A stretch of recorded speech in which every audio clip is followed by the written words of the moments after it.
Assalamualaikum warahmatullahi wabarakatuh. Berjumpa lagi dengan saya, Dr. Akal ya, di channel kesayangan kita, Hidayah Molaf Channel, channel yang mengedukasi dan menghibur. Channel di mana Oten yang datang untuk belajar akan pulang membawa ilmu, sedangkan Oten yang datang kejang-kejang akan makan tak sedap, tidur pun tak bisa, sleeping ya. Dan kesempatan kali ini saya ingin menjawab ya, dan juga membahas tentang open cam, ya, tentang tampak wajah.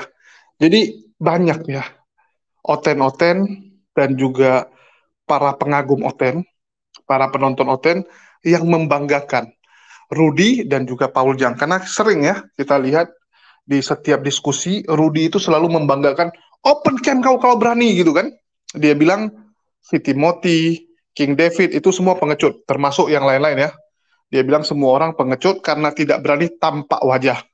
Rudy bilang, tampak wajah dong, seperti saya. Begitu juga dengan Paul Jang ya. Paul Jang selalu mengatakan, orang yang boleh komplain saya, tunjukkan dulu wajah kamu. Sering ya, Paul Jang mengatakan hal itu. Tampakkan dulu gitu. Kalau nggak punya titik. Ya, itu yang selalu dikatakan Paul Jang. Yang lucunya apa? Coba teman-teman pikir. Yang orang bahas adalah omongan kamu. Omongan kamu ya. Jadi selama lawan bicara kamu, itu bisa ngomong juga, artinya nggak masalah dong. Omongan dibalas dengan omongan. Argumen dibalas dengan argumen. Kecuali ada orang komplain, Paul Jang, muka kau jelek, kayak pantat. Itu baru Paul Jang berhak bilang, kau tunjukkan dulu muka kau. Jangan-jangan muka kamu lebih jelek dari pantat. Masih lebih ganteng pantat gitu. Itu kamu boleh. Ada orang komplain masalah wajah, kamu suruh dia perlihatkan wajahnya juga. Biar fair. Jangan kamu bisa komplain wajah orang, ternyata wajah kamu juga jelek. Kan gitu. Tapi kalau omongan, ya kamu tunjukkan. Omongan kamu lebih berkualitas daripada Paul Jang. Statement kamu lebih berkualitas. Karena kita lagi diskusi tentang agama, ya, debat lintas agama. Yang harus dibahas itu argumennya, bukan wajahnya. Apa hubungan wajah dengan argumen? Dan apa hubungan dengan keberanian gitu? Yang namanya keberanian adalah orang yang berani bertanggung jawab atas apa yang dia lakukan. Apa guna tampak wajah tapi dia lari? Kan gitu. Ya, kita kembali ke Rudi Walabu. Di sini khusus untuk Rudi kita akan bahas ya. Jadi teman-teman selalu dikibulin, terutama teman-teman Kristen ya, selalu dikibulin dengan statement-statement Rudi, hanya saya yang berani tampak wajah. Pertanyaannya, ya, pernah nggak teman-teman renungkan, Rudi Yohanes ini sebenarnya berani tampak wajah, ya, berani atau terlanjur? Dia terlanjur tampak wajah atau berani? Ya. Jadi walaupun ini sama-sama tampak wajah, tapi ini berbeda. Ya, yang satu dia berani nunjukin wajahnya. Yang satu lagi karena terlanjur. Mau gimana? Sudah terlanjur. Ada orang ya siap jadi ayah, ada orang terlanjur jadi ayah. Kenapa? MBA, married by accident. Hamil pasangannya. Belum menikah sudah hamil duluan, terlanjur jadi ayah. Apakah dia siap? Belum tentu. Rudi Yohanes kenapa tampak wajah? Dia berani atau terlanjur? Coba teman-teman renungkan. Ya, Rudy itu terlanjur atau dia yang memang, oh saya mau keluar jadi pendebat dengan tampak wajah. Ternyata kalau kita flashback, ya kita flashback ke zaman dulu, pertama kali Rudy Yohanes muncul bagaimana? Ya, bagaimana sebenarnya sejarah Rudy Yohanes ini muncul? Jadi kita kembali ke zaman dulu ya. Rudy itu pertama kali muncul 2011 dalam dunia debat. Ya, itu si Walabu yang bilang, dan dia memulai karirnya itu dengan berdebat dengan almarhum Ustadz Moko Ginta. Jadi saya kasih nampak ya, dan saya rasa sebenarnya teman-teman semua sudah tahu ya, tapi nggak apa-apa lah ya, biar ada bukti, biar clear gitu ya. Jadi saya perlihatkan, Rudi pertama kali berdebat itu di tahun 2011, dan saat itu debatnya itu belum ada YouTube ya, karena 2011 orang belum main-main YouTube. Adapun YouTube tapi belum sepopuler sekarang. Zaman dulu belum populer kali ya. Saya lihatkan. Ya ini si Wak Labu dulu. Saat dengan Ustadz Moko Ginta ya. 11 tahun yang lalu. Nah, inilah si Wak Labu itu ya. Jadi lebih tepatnya nih 2011, ya 11 tahun yang lalu. Inilah Wak Labu Rudi Yohanes ya. Jadi kalau teman-teman lihat, ini wajah dia, dengan wajah dia sekarang ada yang berubah nggak? Ya, yang berubah itu sekarang tambah kurus saja ya. Kalau dulu dia agak gemukan. Nah, ini dia ya. Saya rasa dengan gampang orang bisa mengenali dia. Inilah Rudi Wak Labu. Karena kalau sudah usia-usia segini, dia usia 30-an ya. Ya, dia katakan ini saat usia 30-an, sekarang 40-an. Jadi orang usia 30-an sampai 40-an itu biasanya perubahannya nggak banyak. Wajah itu paling menua saja ya. Kalau kalian umur 30-an wajahnya seperti itu, makin lama paling nambah-nambah keriput. Nambah keriput ya, nggak bisa berubah lagi. Beda sama orang yang umurnya 5 tahun, sama umur 17 tahun, dia berubahnya banyak. Dari anak kecil jadi orang dewasa, berubahnya banyak. Tapi kalau sudah usia segini, perubahannya hanya tambah keriput dan tambah tua. Ya, clear ya teman-teman ya. Jadi dia sudah muncul 2010 nih ya. 22 Desember 2010. Jadi sudah 12 tahun yang lalu dia debat dengan almarhum Ustadz Moko Ginta. Nah, sekarang saya tanya teman-teman. Rudi Yohanes saat dia dulu pertama kali berdebat, ya saat tahun 2010 itu dia berdebat, apakah dia tahu bahwa di masa depan dunia debat akan seperti sekarang? Apakah dia tahu dunia debat akan sepanas sekarang? Ya, sepanas sekarang, bisa saling serang dengan begitu kuat, begitu ngeri. Apakah dia tahu? Enggak, ya, enggak ada yang tahu. Ya, nggak mungkin Rudi Yohanes tahu. Memangnya dia nabi? Ya bukan ya. Kecuali dia nabi Luga, bisa ramalkan ya. Walaupun ramalannya selalu gagal. Begitu juga dengan Nabi Paul Jack, gagal semua. Jadi Rudi nggak tahu di masa depan dia akan seperti itu. Saat itu, dia berdebat kenapa? Dia merasa perlu mewakili imannya. Dan saat itu dia masih punya pekerjaan ya, nggak salah dia masih tukang foto keliling. Walabu saat itu masih punya pekerjaan tetap. Dia bukan pendebat, ya, dia bukan pendebat, bukan YouTuber. Saat itu dia masih tukang foto keliling. Jadi dia nggak nyangka di masa depan akan seperti ini. Tapi terlanjur mukanya dipublish. Jadi apakah berguna? Ya, apakah berguna kalau di masa depan, artinya di zaman sekarang, si Rudy buat channel namanya Sang Debaters, terus dia nggak open cam. Dia nggak open cam. Menurut teman-teman ada pengaruh nggak? Nggak bisa. Ya, jadi gini, dia pikir, wah di masa sekarang lah, di zaman sekarang, ya udahlah saya debat, saya tutup aja, saya pakai avatar aja kayak tanpa ragi, biar orang nggak tahu wajah saya, ya, biar saya nggak dicari karena wajah saya nggak nampak. Apakah Rudy punya pilihan seperti itu? Apakah dia bisa berdebat dengan menggunakan avatar atau tidak tanpa wajah, sehingga dia nggak dicari, sehingga dia nggak ada orang yang tahu wajah dia? Nggak bisa. Orang terlanjur tahu wajah dia, ya. Orang sudah terlanjur tahu wajah si Wak Labu ini. Jadi dia sekarang pun kalau nggak open cam, orang tahu muka dia bagaimana. Karena 12 tahun yang lalu dia sudah berdebat.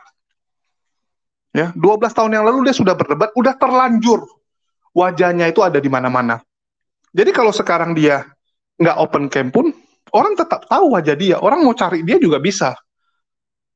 Ya, jadi Rudi, sekali lagi, saya katakan ya, Rudi Wak Labu bukan ya, bukan berani, tetapi terlanjur wajahnya tersebar. Karena 12 tahun yang lalu dia sudah open cam. Bukan open cam malah ya, karena memang 12 tahun yang lalu debatnya itu belum debat di YouTube, masih debat langsung. Ya, debat tatap muka di satu tempat langsung ketemu. Jadi nggak ada gunanya kalau dia sekarang nggak open cam, sudah sebar. Begitu juga dengan banyak teman-teman kita yang lain. Karena sudah tersebar, mau gimana lagi. Dulu dia nggak berpikir, wah rupanya di masa depan ini bisa jadi masalah. Kalau tahu di masa depan ini jadi masalah, mungkin dari awal dia nggak akan open cam. Dari awal dia nggak akan cerita tentang kehidupan dia. Takut itu jadi bumerang. Tetapi dulu dia kan nggak berprasangka seperti itu. Dulu dia nggak mikir sampai sejauh itu. Sehingga dia open cam. Jadi sekarang dia close, nggak ada guna. Ya, sekali lagi saya katakan, teman-teman renungkan, terutama teman-teman Kristen. Rudi berani open cam atau terlanjur open cam? Ya, terlanjur atau berani? Kalian yang renungkan sendiri ya. Ya, kalian yang renungkan. Kalau yang berani itu memang dia udah tahu, oh saya akan jadi pendebat yang seperti ini. Saya akan jadi pendebat yang stylenya seperti ini. Tapi saya akan open cam tetap. Itu namanya orang punya pilihan. Ya, masalah pilihan ini banyak contoh. Banyak sekali contoh ya. Kita nggak usah jauh-jauh. Contohnya, si Kamarudin Simanjuntak. Saya rasa teman-teman tahu ya. Kamarudin Simanjuntak yang menjadi pengacara mendiang keluarga Brigadir J.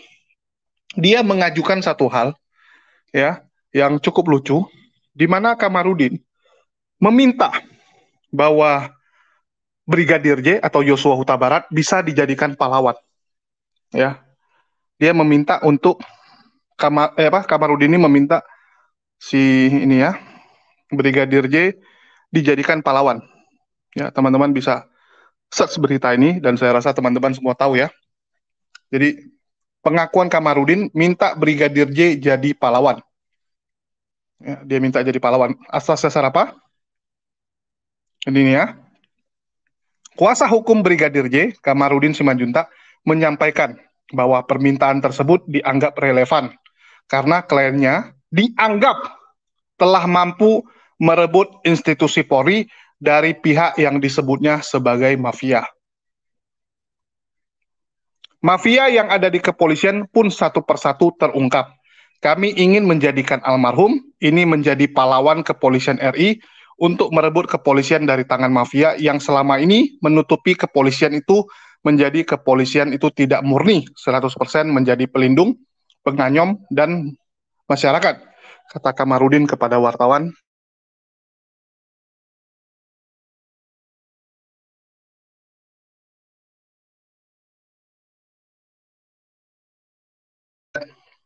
Kamarudin meminta agar menjadikan Brigadir J pahlawan ya, meminta kepada pemerintah tepatnya ya. Sekarang saya mau tanya, Brigadir J itu ya memang mau mengungkap kepolisian punya bobrok atau terlanjur jadi korban?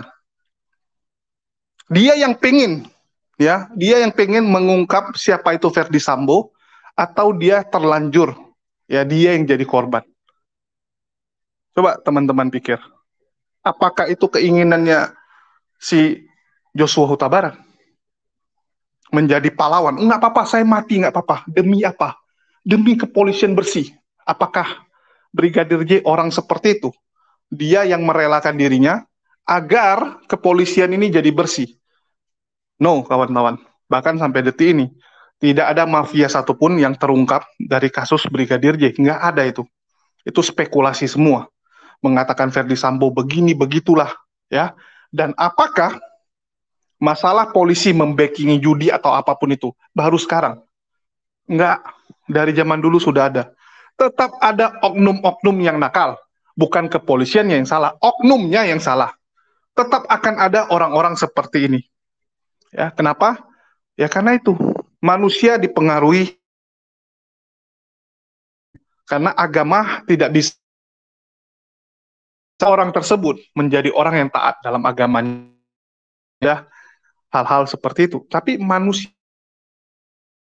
tetap ada setan yang mengganggunya. Ya, jadi clear ya. Brigadir jadi pahlawan.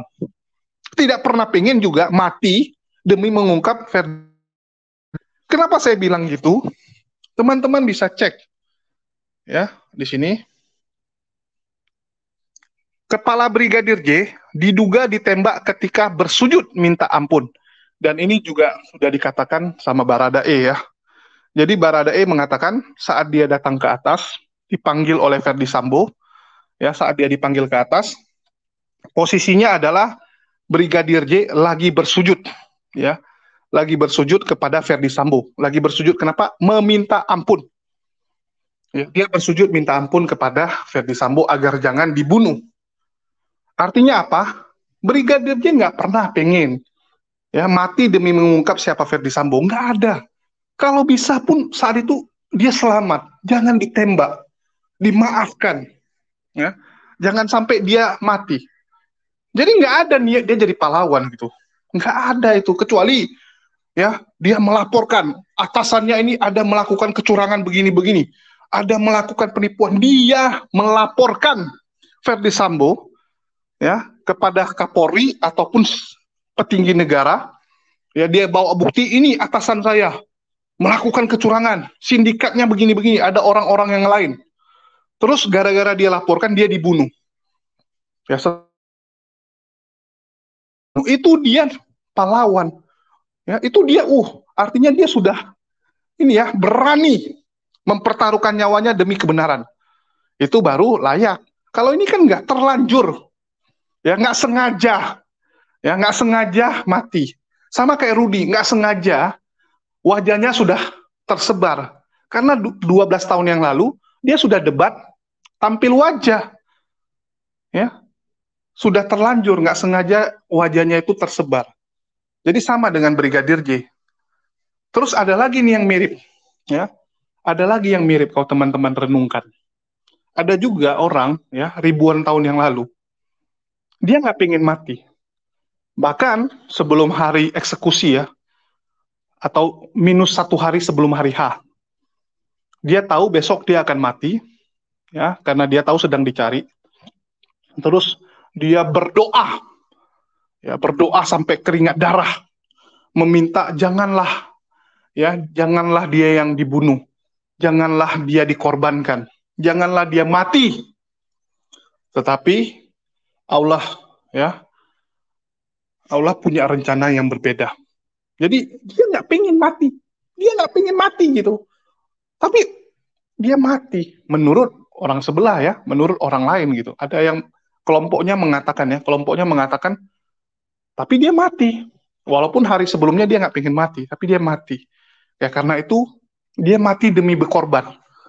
Pertanyaannya, dia mati demi apa? Dia mengorbankan dirinya, ya? Dia mengorbankan dirinya atau ya dia yang jadi korban, terlanjur, ya? Terlanjur sudah dicari, terlanjur sudah heboh.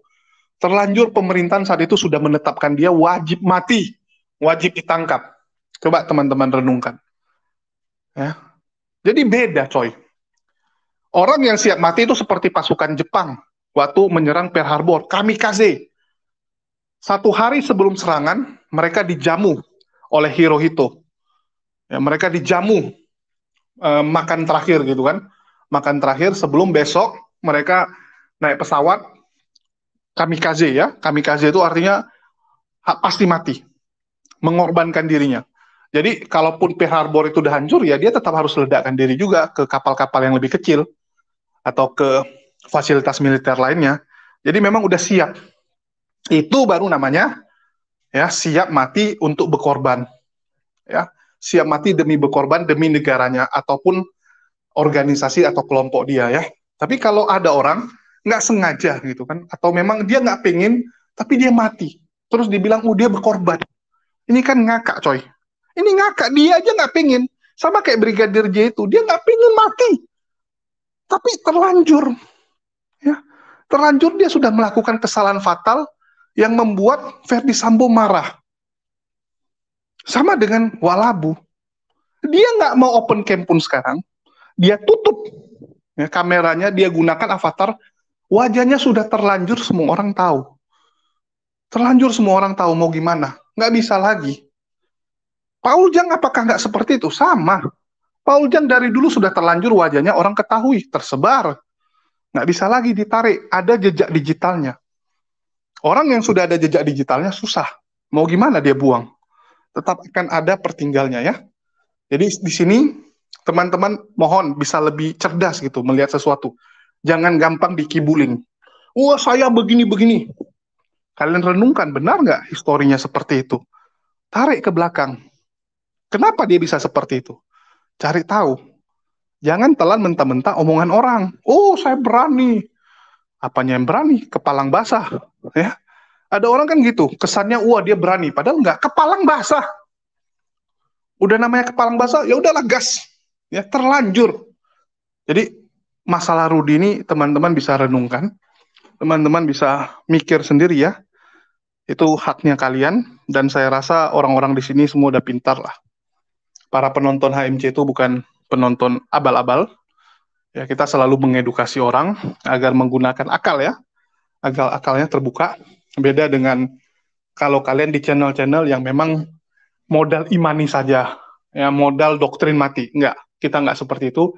Di sini kita share informasi, kalian yang renungkan. Begitu juga dengan teman-teman Kristen yang datang menonton. Kalian renungkan, ya, saya ngomong ini benar atau enggak? Rudy terlanjur wajahnya tersebar, atau memang dari awal dia siap, saya akan menghujat Islam, kok. Nggak masalah wajah saya nampak, saya hujat terus Islam. Apakah seperti itu? Apakah dia tahu di masa depan dia akan menjadi penghujat? Enggak, 12 tahun yang lalu dia belum penghujat, coy. Belum penghujat 12 tahun yang lalu, ya. Jadi itu saja yang ingin saya bagikan, biar teman-teman ini tercerdaskan, ya, terutama pengikut Rudy, agar bisa sedikit lebih cerdas dan mengetahui kebenaran. Itu saja video kita pada hari ini, ya. Makasih buat teman-teman yang selalu mensupport channel HMC ini, yang membuat teman-teman lebih bisa berpikir out of the box, ya. Kita nggak mau berpikir itu hanya dari satu sisi, kita lihat dari semua sisi. Ya, itu saja dari saya. Makasih buat semuanya. Wassalamualaikum warahmatullahi wabarakatuh. Sampai jumpa di lain kesempatan.